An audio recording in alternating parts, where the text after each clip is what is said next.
Hi friends, అందరికీ నమస్తే. Welcome back to our channel. Non veg తినే వారిలో వన్ ఆఫ్ ది ఫేవరెట్ అయిన చిల్లీ చికెన్ బయట ఎంతో ఇష్టంగా తింటూ ఉంటాం. రెస్టారెంట్స్లో కన్నా ఎక్కువ రుచితో మనం ఇంట్లోనే ప్రిపేర్ చేసుకోవచ్చు. ముందుగా బోన్లెస్ చికెన్ని ఈ విధంగా 250 గ్రామ్స్ వరకు తీసుకోవాలి. ఇలా చికెన్ని చిన్న చిన్న పీసెస్గా కట్ చేసుకోవాలి. ఇందులోనే పావు టీ స్పూన్ వరకు సాల్టు, అలాగే పావు టీ స్పూన్ వరకు మిరియాల పొడిని కూడా వేసుకోవాలి. ఇందులోనే 1 టీ స్పూన్ వరకు రెడ్ చిల్లీ పౌడర్ను కూడా వేసుకుందాం. ఇలా వేసుకున్న తర్వాత ఇందులో ఒక ఎగ్ని బ్రేక్ చేసుకొని వేసుకోవాలి. ఇందులోనే 1 టేబుల్ స్పూన్ సోయా సాస్, అలాగే హాఫ్ టీ స్పూన్ వరకు అల్లం వెల్లుల్లి పేస్ట్ను కూడా వేసుకోవాలి. ఈ మొత్తాన్ని బాగా మిక్స్ అయ్యే విధంగా కలుపుకోవాలి.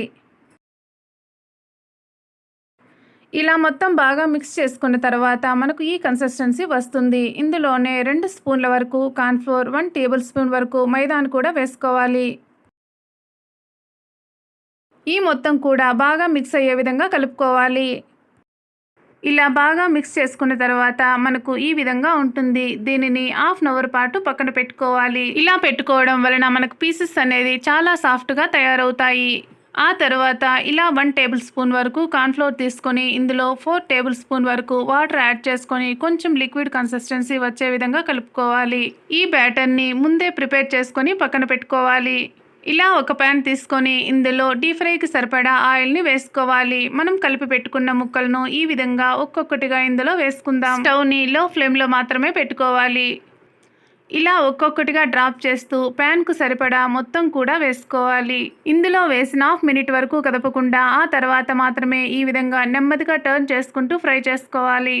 ఎంతో కాస్ట్ పెట్టి బయట కొనే అవసరం లేకుండా ఈ విధంగా ఇంట్లో చేసుకోవడం వలన ఫ్యామిలీ మొత్తం తినవచ్చు. ఇలా లైట్ గోల్డ్ కలర్లోకి వచ్చిన తర్వాత మనకు ఎక్సెస్ ఆయిల్ను వంపేసి ఒక ప్లేట్లోకి తీసి పక్కన పెట్టుకోవాలి. ఇలా ఒక ప్యాన్ తీసుకొని ఇందులో 2 టేబుల్ స్పూన్ వరకు ఆయిల్ని యాడ్ చేసుకోవాలి.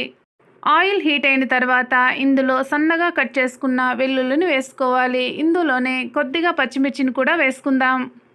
వెల్లుల్లి అలాగే పచ్చిమిర్చి పచ్చివాసన పోయి కొంచెం కలర్ చేంజ్ అయ్యేంత వరకు వేయించుకోవాలి. ఇలా చేయడం వలన చిల్లీ చికెన్ స్మెల్ చాలా బాగుంటుంది. ఇందులో చిన్న సైజులో కట్ చేసుకున్న ఉల్లిపాయలను 15 సెకండ్స్ పాటు వేయించుకోవాలి. ఇందులో కొంచెం బిగ్ సైజులో కట్ చేసుకున్న రెడ్ క్యాప్సికమ్, గ్రీన్ క్యాప్సికమ్, అలాగే ఆనియన్, కొద్దిగా కరివేపాకు కూడా వేసుకోవాలి. ఇలా రుచికి సరిపడా సాల్ట్ కూడా వేసుకొని ఈ మొత్తాన్ని 1 నిమిషం పాటు వేయించుకోవాలి. క్యాప్సికమ్ అలాగే ఆనియన్ మనకు 50% మాత్రమే కుక్ అవ్వాలి. ఇలా కొంచెం ఫ్రై చేసుకున్న తర్వాత ఇందులో 2 స్పూన్ల వరకు సోయా సాస్ని వేసుకోవాలి. అలాగే 3 టేబుల్ స్పూన్ వరకు టమోటా కెచప్ని కూడా వేసుకుందాం. ఇలా వేసుకున్న మొత్తాన్ని బాగా మిక్స్ అయ్యే విధంగా కలుపుకోవాలి. ఇలా 10 సెకండ్స్ పాటు కలుపుకున్న తర్వాత ఇందులో మనం కలిపి పెట్టుకున్న కార్న్ఫ్లోర్ వాటర్ని వేసుకోవాలి.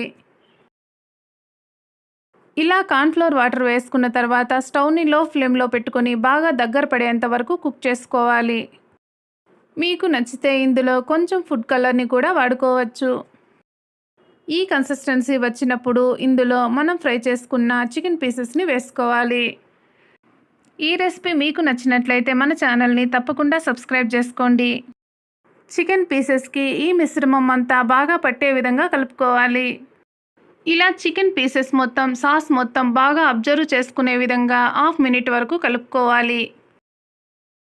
చూసారుగా, ఈ విధంగా ఇంట్లోనే మనం ఎంతో ఈజీగా చిల్లీ చికెన్ని ప్రిపేర్ చేసుకోవచ్చు. ఈ చిల్లీ చికెన్ బయట క్లైమేట్ చల్లగా ఉన్నప్పుడు కానీ లేదా పిల్లలకు ఏదైనా స్పైసీగా తినాలనుకున్నప్పుడు ఎంతో ఇష్టంగా మనం చేసి పెట్టవచ్చు.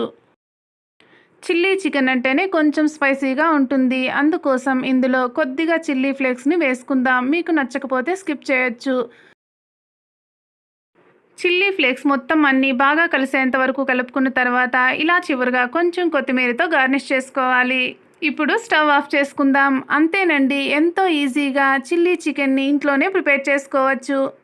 దీనిని ఒక ప్లేట్లోకి సర్వ్ చేసుకుందాం. ఇలా వేడి వేడిగా నోటికి స్పైసీగా మనం తక్కువ టైంలోనే చిల్లీ చికెన్ని ప్రిపేర్ చేసుకోవచ్చు. ఇలాంటి మరిన్ని రెసిపీస్ కోసం మన ఛానల్ని తప్పకుండా సబ్స్క్రైబ్ చేసుకోండి. పక్కనే ఉన్న బెల్ ఐకాన్ క్లిక్ చేయండి. ఏ రెసిపీ పోస్ట్ చేసినా మీకు వెంటనే నోటిఫికేషన్ వస్తుంది. ఈ రెసిపీ మీకు నచ్చినట్లయితే లైక్ చేయండి, షేర్ చేయండి, కామెంట్ చేయండి. Thank you for watching. Have a nice day.